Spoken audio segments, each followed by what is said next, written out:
అందరికీ నమస్కారం. Welcome to 99 recipes.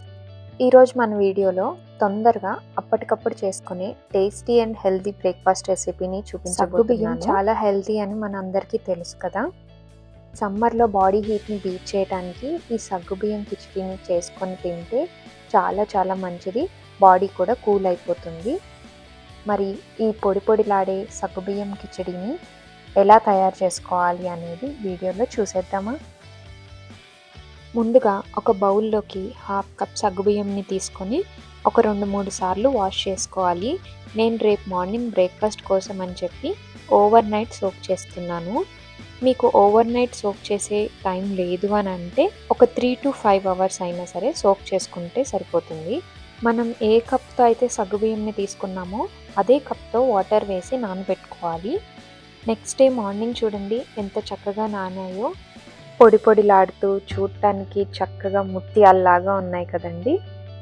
ఇప్పుడు స్టవ్ ఆన్ చేసుకొని ప్యాన్ తీసుకొని అందులోకి 1 స్పూన్ ఆయిల్ వేసుకొని ఆవాలు, జీలకర్ర, మినప్పప్పు, శనగపప్పుని వేసుకొని కొద్దిగా కరివేపాకు, 4 పచ్చిమిరపకాయలు ముక్కల్ని, ఇంకా 1 కప్ కట్ చేసుకున్న బంగాళదుంప ముక్కల్ని, 1/2 కప్పు క్యారెట్, అలానే 1/2 స్పూన్ సాల్ట్ని వేసుకొని 1/2 కప్పు పచ్చి బఠానీని కూడా వేసుకొని అంతా మొత్తం కలిసేలాగా కలుపుకొని మూత పెట్టి ముక్కలన్నీ ఉడికే వరకు లో ఫ్లేమ్లో 5 మినిట్స్ కుక్ చేసుకోవాలి.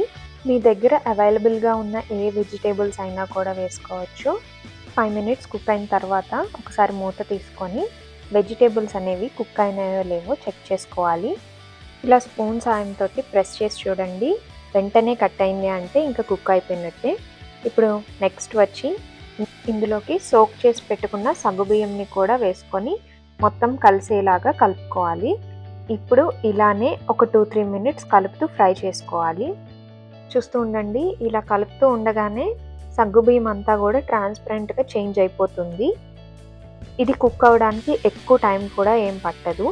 ఆల్రెడీ మనం ఓవర్ నైట్ సోక్ చేసి ఉన్నాం కాబట్టి చాలా ఫాస్ట్గానే కుక్ అయిపోతుంది. అండ్ ఈ సగ్గుబియ్యం కిచిడీకి ఆయిల్ అనేది ఎక్కువ పట్టదు. జస్ట్ వెజిటేబుల్స్ ఫ్రై అవ్వడం కోసం 1 స్పూన్ వేసుకుంటే సరిపోతుంది.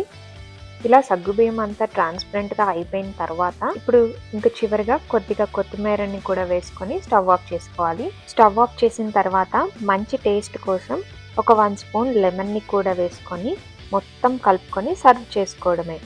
సింపుల్గా చేసుకునే ఈ హెల్దీ కిచిడీ తయారైపోయింది. మీరు కావాలి అనుకుంటే పల్లీల్ని వేయించి గ్రౌండ్ పౌడర్ చేసుకొని ఆ పౌడర్ని కూడా వేసుకోవచ్చు. అది ఇంకొక డిఫరెంట్ స్టైల్ ఆఫ్ కిచిడీ. ఆ రెసిపీ ఎలా చేసుకోవాలో ఇంకో వీడియోలో చూపిస్తాను. సమ్మర్లో ది బెస్ట్ రెసిపీ ఏది అని అంటే సగ్గుబియ్యం కిచిడీ అని అంటాము. ఎంత తిన్నా మళ్ళీ తినాలి అని అనిపిస్తుంది. ఉపవాసం టైంలో సగ్గుబియ్యంతో చాలా రెసిపీస్ చేస్తూ ఉంటాం కదా. ఈ రెసిపీని కూడా చేసుకోండి. చాలా టేస్టీగా ఉంటుంది. ఒకసారి ఈ సగ్గుబియ్యం కిచిడీని కూడా ట్రై చేసి ఎలా వచ్చింది అనేది కామెంట్లో చెప్పండి. వీడియో నచ్చితే లైక్ చేసి షేర్ చేయండి. మరిన్ని టేస్టీ అండ్ సింపుల్ రెసిపీస్ కోసం 99 రెసిపీస్ ఛానల్ని సబ్స్క్రైబ్ చేయడం మర్చిపోకండి. Thanks for watching. Have a nice day.